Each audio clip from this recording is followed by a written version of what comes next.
नमस्कार, मैं तीर्थ भोजानी भव्य मशीन टूल्स की ओर से लेके आ रहा हूँ आपके लिए universal tool end cutter grinder machine की रेंज में शामिल होता है हमारा 600F universal tool end cutter grinding machine.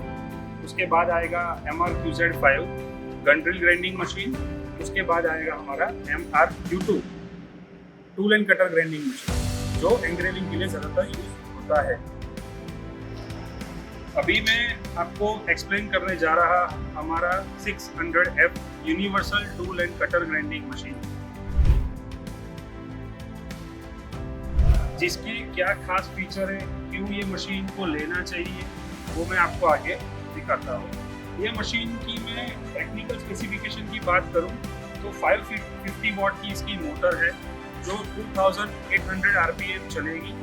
3 phase motor है, तो रिवर्स एंड फॉरवर्ड का कंट्रोल आप यहाँ से स्विच से कर सकते हो। आपकी ग्राइंडिंग की जो भी डायरेक्शन रहेगी उस हिसाब से आपको रिवर्स एंड फॉरवर्ड को यूज करना है। अभी मैं आपको इसके टेक्निकल फीचर्स के बात करूँ तो इसका जो टेबल साइज दिया हुआ है उसकी लंबाई रहेगी आपकी 600 mm, उसकी चौड़ाई रहेगी 130 mm और उसके अंदर टी ग्रूव दिया हुआ है। टी ग्रूव के ऊपर आप अटैचमेंट को फिक्स कर सकते हो। अभी जो ये स्टैंडर्ड अटैचमेंट दिया हुआ है उसके अंदर क्या काम कर सकते हो वो मैं बता रहा हूँ। इसके अंदर ये अभी आर्बर लगाया हुआ है।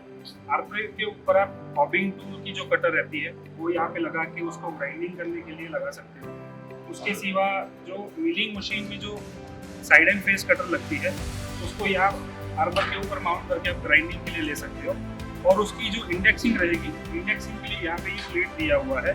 ये प्लेट पे आप इंडेक्सिंग का जो होल सेंटर रहता है वो सेट करके आप इंडेक्सिंग भी आप प्रॉपर बता सकते हैं।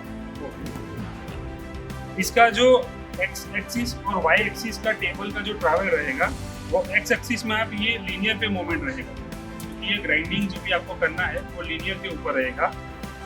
अभी मैं इसकी टेबल की बात करूँ तो इसका एक्स एक्सिस और वाई एक्सिस का जो ट्रैवल है वो आपका एक्स एक्सिस में 265 mm का ट्रैवल है और ये लीनियर के ऊपर दिया हुआ है। जो भी आपका ग्राइंडिंग रहेगा तो ये लीनियर के ऊपर मोशन में आएगा। और इसमें वाई एक्सिस में आपका ट्रैवल आएगा आपका 150 mm का। हालांकि जो मोटर दी हुई है, मोटर को भी आप डिग्री में सेट कर सकते हो। डिग्री में इसमें कैसे प्रोविजन दिया हुआ है, यही पेरीफेरी पे आप इसको यहाँ से रोटेट कर सकते हो। पूरा आपको जो भी 45 डिग्री 60 डिग्री देना है मोटर को आप रोटेट कर सकते हो। एक्स पॉजिटिव में भी कर सकते हो, नेगेटिव में भी कर सकते हो। अदरवाइज मोटर को कौन सी डिग्री पे सेट करना है उसके लिए यहाँ पे ये मार्किंग दिया हुआ है। ये मार्किंग आपको दिख रहा होगा, पॉजिटिव और नेगेटिव में आप उसको सेट कर सकते हैं। मोटर को पॉजिटिव में 40 डिग्री और नेगेटिव में 40 डिग्री यहाँ पे सेट कर सकते हैं।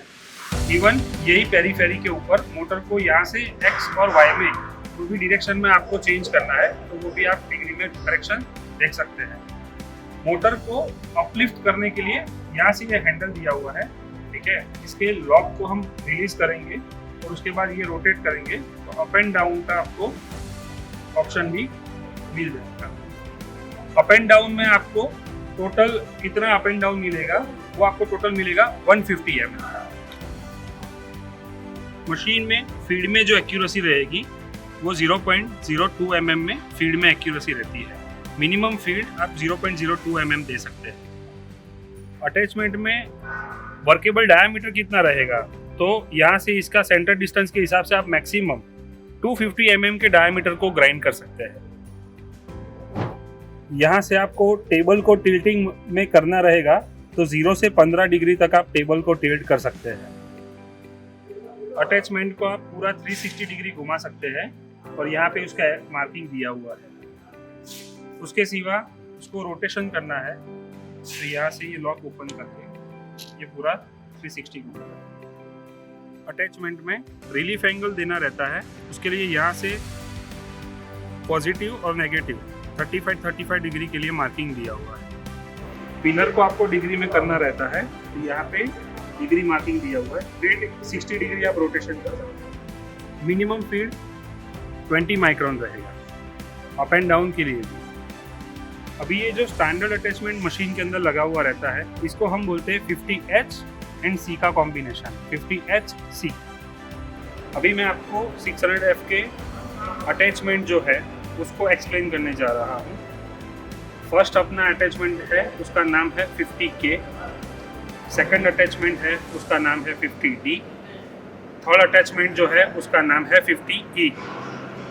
फर्स्ट जो अटैचमेंट है 50K उसको आप ड्रिल बिट ग्राइंडिंग के लिए ऑपरेशन में ले सकते हो यूज़ में। उसके सिवा स्क्रू टैप के जो टैप सेट्स रहते हैं उसको होल्ड करने के लिए ये अटैचमेंट को यूज़ कर सकते हो। इसमें यहाँ पे 6 जॉ का चक दिया हुआ है। ये चक के अंदर आप मिनिमम 3 mm से लेके मैक्सिमम 32 mm तक के ड्रिल बिट को होल्ड कर सकते हो, as well as screw tap को भी होल्ड कर सकते हो। अगर उसके ऊपर कोई डायमीटर आता है तो ये चक प्लेट के ऊपर से चक रिमूव हो जाएगा और जो पीछे की जो टैपर रहेगी वो आपकी MT4 की टैपर रहेगी। MT4 टैपर वाले जो भी टूल रहेंगे उसको आप डायरेक्टली माउंट करके ग्राइंड कर सकते हैं। अभी मैं एडिशनल फीचर की बात करूं, हम ड्रिल बिट को जब भी ग्राइंड करते हैं तो उसको एंगल में ग्राइंड करना रहता है, तो इसमें कैम फॉलोअर की सिस्टम दी हुई है। जब भी हम ग्राइंड करने के लिए मोशन देते हैं तो इसको रोटेट करना रहता है। इसको हम जब रोटेट करते हैं तो इस तरीके से आगे पीछे होता है। तो इसकी जो कटिंग एज रहेगी वो ऊपर रहेगी और कैम जब भी आगे आएगा वैसे वैसे ये चक आगे जाके रिलीफ ग्राइंड करेगा उसको। तो जो डिग्री देते हैं वो डिग्री को ये कैम फॉलोअर से आप मेंटेन कर सकते हैं। अटैचमेंट को अप एंड डाउन डिग्री में ये मार्किंग से आप अप एंड डाउन कर सकते हैं। ये 50D अटैचमेंट है। 50D अटैचमेंट यूज़ होता है हैंड मिल को रीशार्पनिंग के लिए। ये अटैचमेंट में जो इसकी टैपर दी हुई है इनसाइड वो MT4 टैपर दी हुई है। इसमें आप MT4 या 5C कॉलेट को फिक्स कर सकते हैं।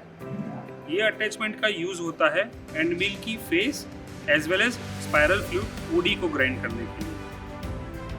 ये लॉकिंग अनलॉकिंग दिया हुआ है, इसको हम यहाँ से लॉक करेंगे। ये जो है इसको आप मोशन में आगे पीछे कर सकते हैं।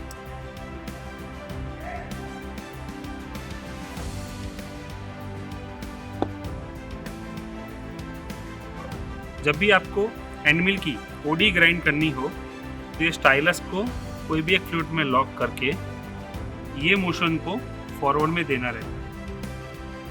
जो भी हेलिक्स एंगल रहेगा फ्लूइड का वो हेलिक्स एंगल के हिसाब से ये आगे पीछे मूवमेंट मिलेगा। ये जो आपको OD के लिए आगे पीछे का जो प्रोविज़न रहेगा वो 90 mm मिलेगा। डिग्री एडजस्टमेंट यहाँ से दिया हुआ है, बेस की डिग्री एडजस्टमेंट यहाँ से दिया